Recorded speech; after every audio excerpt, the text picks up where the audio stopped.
à tous! Aujourd'hui, je vous propose une vidéo à deux voix puisque j'ai invité le Rabelais du XXIe siècle, un professeur qui divertit en instruisant sur sa célèbre chaîne YouTube « L'Histoire nous le dira ». J'ai nommé l'excellent Laurent Turcot. Salut!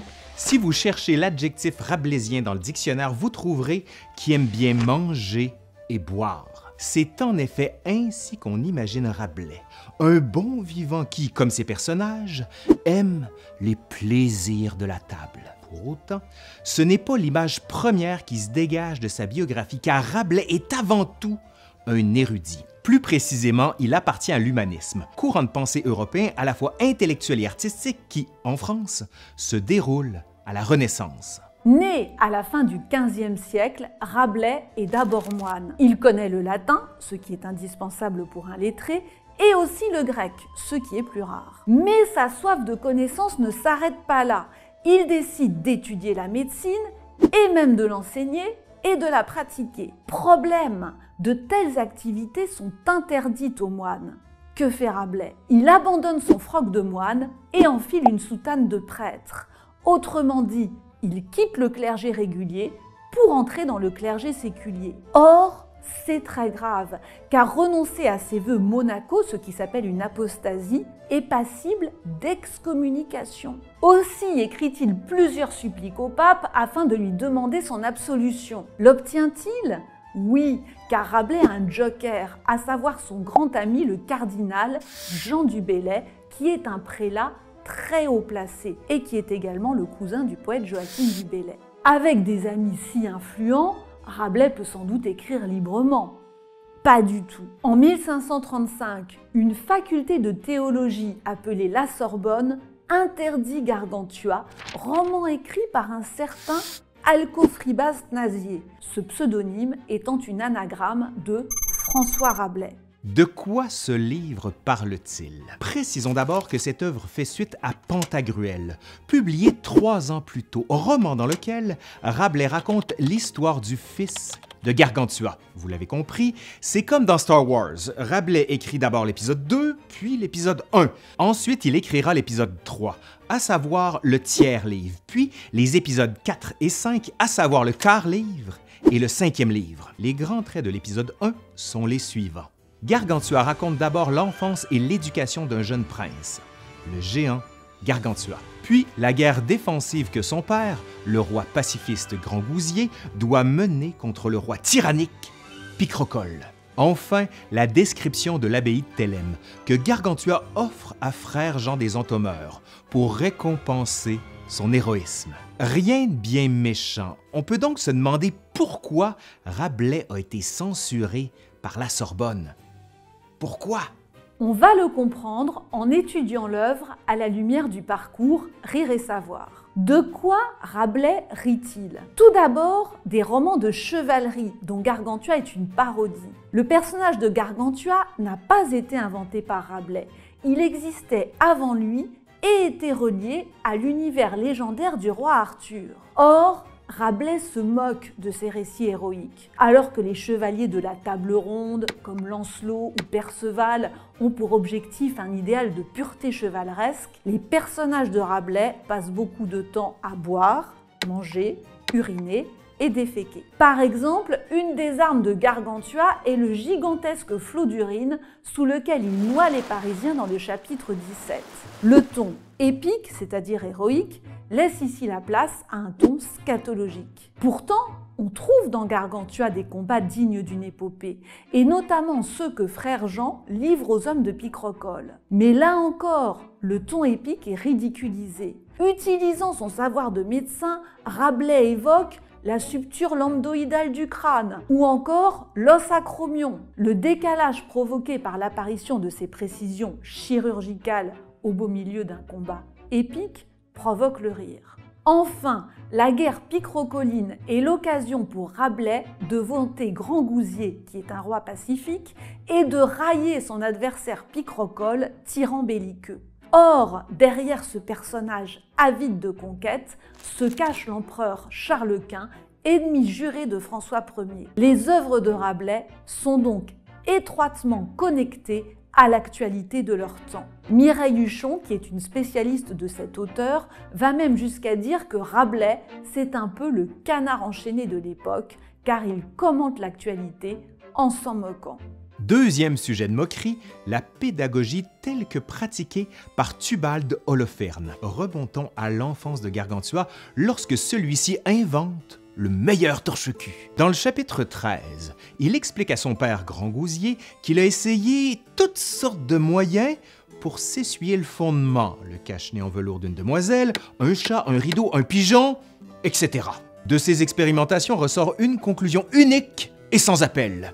Le meilleur torche-cul, c'est incontestablement un oison bien duveteux. Émerveillé par l'intelligence de son fils, Grangousier décide de trouver un savant pour l'éduquer. On lui recommande alors un certain Tubal Holoferne, qui est, nous dit-on, un maître sophiste, c'est-à-dire pour simplifier, un faux savant. Sophiste est le terme utilisé par Rabelais dans sa deuxième édition, celle de 1542, qu'il a édulcorée afin de neutraliser la censure. Dans la première édition, celle de 1535, Tubal Holoferne est non un sophiste, mais un grand docteur en théologie, autrement dit, un professeur de la Sorbonne. De tels changements sont très fréquents entre les deux éditions. Ainsi, Sorbonnagre, utilisé dans la première édition, est systématiquement remplacé dans la deuxième par sophiste. Qu'est-ce qu'un Sorbonnagre ? C'est un des très nombreux néologismes inventés par François Rabelais. En l'occurrence, il s'agit d'un mot valise formé sur Sorbonne et onagre.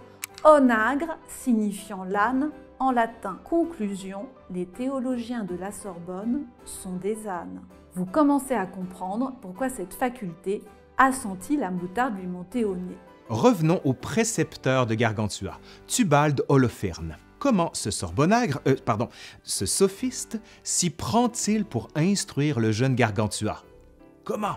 Il l'encourage à dormir, s'empiffrer, s'enivrer et s'abêtir en répétant par cœur des prières auxquelles il ne comprend rien. Sur le plan de l'hygiène, il lui conseille de se laver les mains avec du vin frais et se récurer les dents avec un pied de cochon.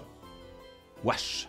Un précepte résume en quelques mots sa pédagogie. Se lever matin n'est point bonheur. Boire dès le matin, voilà qui est meilleur. Résultat, Grangousier constate que Gargantua devient fou, stupide, rêveur et idiot.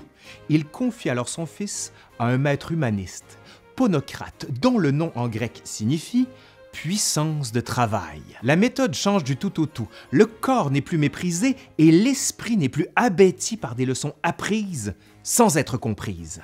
Avec Ponocrate, Gargantua se lève tôt, apprend l'hygiène corporelle, accomplit des exercices physiques, mange et boit modérément, étudie l'astronomie, les mathématiques, la peinture, la littérature antique et encore la botanique, et prie Dieu plusieurs fois par jour. Priez Dieu, car dans Gargantua, la religion est très présente.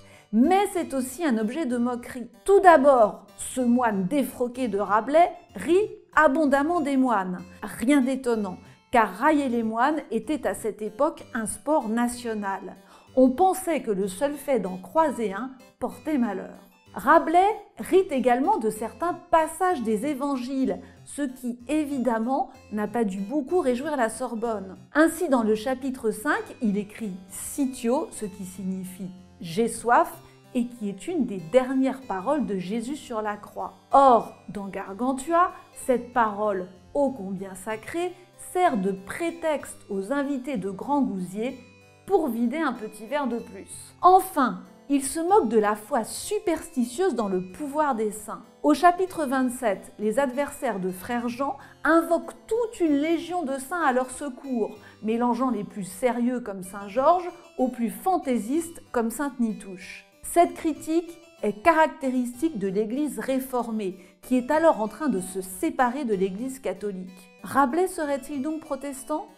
Non, mais il appartient à un mouvement spirituel qui est né dans le sillage de la Réforme, l'évangélisme. Les évangélistes voulaient que les croyants puissent lire librement la Bible sans être obligés de s'en tenir à l'interprétation imposée par l'Église. L'abbaye de Thélème, offerte à la fin du roman à Frère Jean, relève de cet idéal libertaire. Ce lieu utopique est une anti-abbaye, car ses règles sont à l'opposé de toutes les autres. On peut y vivre librement, comme l'indique sa devise « Fais ce que tu voudras », alors que dans les abbayes traditionnelles, on est cloîtré. On peut également y vivre richement, alors que les moines prononçaient un vœu de pauvreté. Et on peut même s'y marier, alors que les ecclésiastiques prononçaient un vœu de célibat. Que faut-il retenir de tout cela? Quelle est la substantifique moelle, comme l'écrit Rabelais dans son prologue? Eh bien, que notre auteur est bel et bien l'alliance du rire et du savoir. C'est la science gaie, comme le dit Jean Cocteau. Il rit et, dans le même temps, affirme ses idées humanistes aussi sur le plan politique que pédagogique ou religieux. Si pour l'épreuve d'histoire, vous avez besoin de vidéos sur les 2 guerres mondiales, ou si vous voulez regarder une vidéo spécialement dédiée au torche-cul de Rabelais, n'hésitez pas à jeter un coup d'œil sur la chaîne YouTube de Laurent, L'Histoire nous le dira. N'hésitez pas non plus à vous abonner à la chaîne des Arènes du Savoir, où vous trouverez mes vidéos sur les autres œuvres au programme.